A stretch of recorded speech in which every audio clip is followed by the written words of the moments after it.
Finding your creative identity can be tricky. Wait a minute. Who am I here? At some point, you'll have to make a very important decision that will change the direction of your artistic life. In the ever-changing world of visual arts, creators often find themselves confronted with a crucial decision.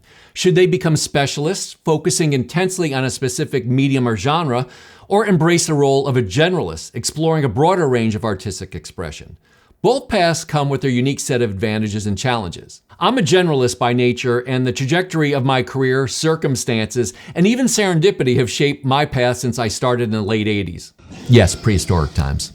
Let's just jump right in and look at the pros and cons of each and where you fit in. Being a generalist gives me the freedom to expand on what I already do, and that ranges from specific disciplines just on the periphery of my core talents to more dramatic shifts. And to apply my real-world context, I've been working professionally for over 35 years, and I go years without moving in a different direction. But when something makes sense to express my art further, or to more seamlessly move from one application to another for myself or a client, I will add something if it makes sense. From a professional point of view, I don't think that generalists are running after every shiny object in front of them, but following their natural curiosity and transferable skill set to broaden their scope of knowledge and expression. With that, let's look at the pros and cons of the generalist. First, the pros.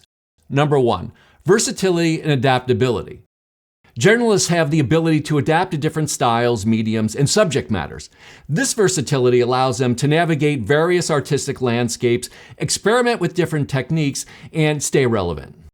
2 is to broaden creative horizons.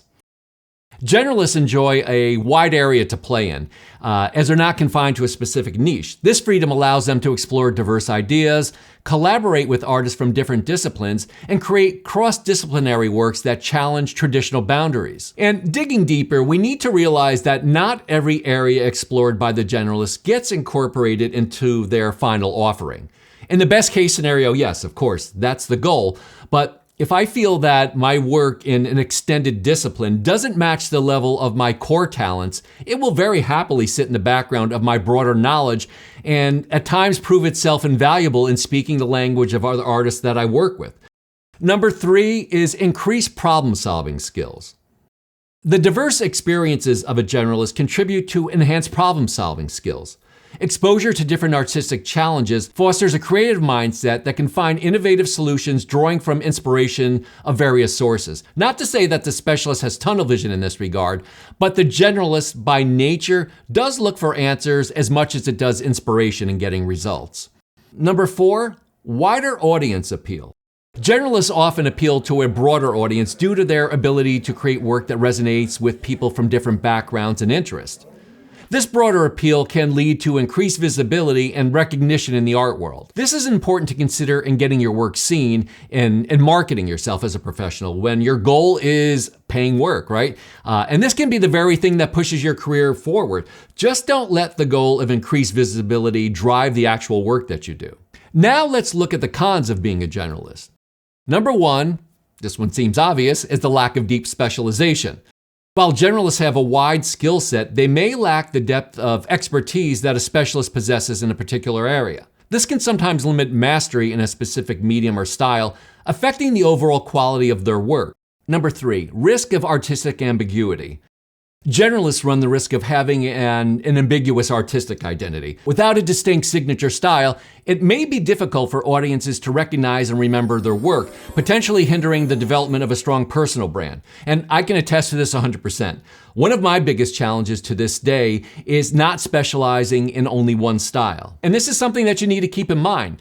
Clients don't have the time to track everything you do and aren't inclined to try to understand the layers of your artistry when a specialist's offer is very clear and focused. You could theoretically have a piece just as well executed as the specialist. I'm saying theoretically.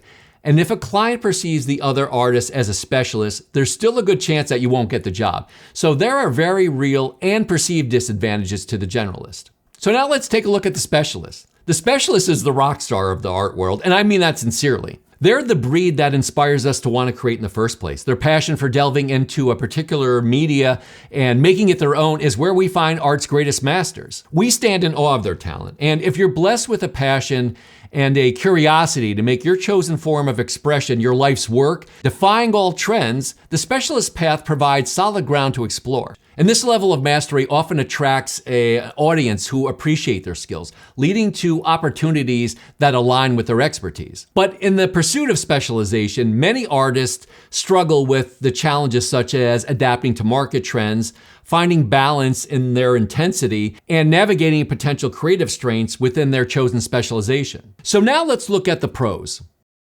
Number 1, mastery and expertise. Specialists have the advantages of dedicating their time and energy to mastering a specific medium or genre. This deep expertise allows them to create high-quality work that reflects a profound understanding of their chosen specialization. Number 2, target audience and clients. Specialists often attract a specific audience interested in their niche. This targeted appeal can lead to a dedicated fan base and clients seeking specialized skills, resulting in more focused and lucrative opportunities. Number 3, establish artistic identity. As we've touched on earlier, specialists tend to develop a clear and recognizable artistic identity. This distinctiveness can contribute to a strong personal brand, making it easier for audience and clients to identify and remember the work. Now, the cons. Number 1, vulnerability to market trends. Specializing in a particular style or medium may make an artist who's vulnerable to market trends. If the demand for their specialization diminishes, specialists may find it challenging to adapt and sustain their careers in the long term. 2, limited creative exploration. Specialists may feel confined by the boundaries of their chosen style, limiting their ability to explore different artistic avenues. This lack of versatility can lead to creative stagnation and hinder the artist's ability to evolve over time. Number 3, potential for burnout. The intense focus required to become a specialist can lead to burnout, as many artists feel pressured to produce work consistently within a narrow framework.